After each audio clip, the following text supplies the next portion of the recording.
Doubleheader. The Fat Controller gave Gordon a rest when he came back from London. He told James to do his work. James got very conceited about it. "You know, little Toby," he said one day, "I'm an important engine now. Everybody knows it. They come in crowds to see me flash by. The heaviest train makes no difference. I'm as regular as clockwork. They all set their watches by me. Never late, always on time, that's me." "Says you," replied Toby cheekily. Toby was out on the main line. The Fat Controller had sent him to the works.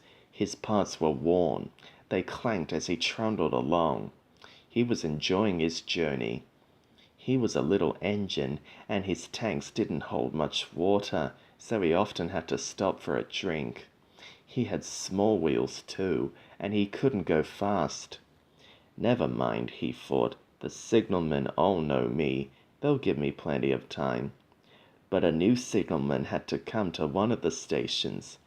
Toby had wanted to take Henrietta, but the Fat Controller had said no. What would the passengers do without her? He wondered if Henrietta was lonely. Percy had promised to look after her, but Toby couldn't help worrying. "Percy doesn't understand her like I do," he said. He felt thirsty and tired. He had come a long way. He saw a distant signal. "Good," he thought. "Now I can have a nice drink and rest in a siding till James has gone by." Toby's driver thought so too. They stopped by the water crane. His fireman jumped out and put the hose in his tank. Toby was enjoying his drink when the signalman came up.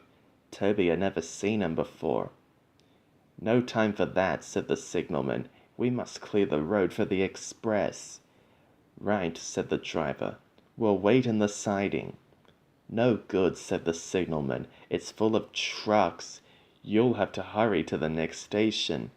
They've got plenty of room for you there." Poor Toby clanked sadly away. I must hurry, he panted.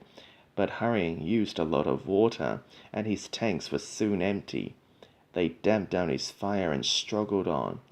But he soon ran out of steam and stood marooned on the main line, far away from the next station.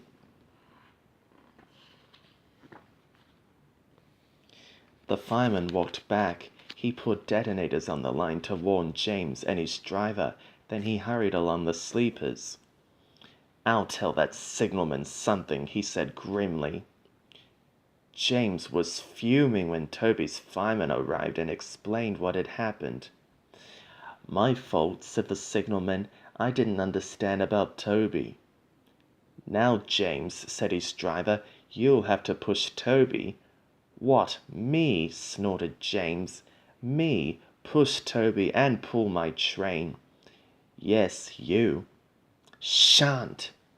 The driver, the fireman, the passengers, and the guard all said he was a bad engine. All right, grumbled James. He came up behind Toby and gave him a bump. "Get on you," he said crossly. James's driver made him push Toby all the way to the works.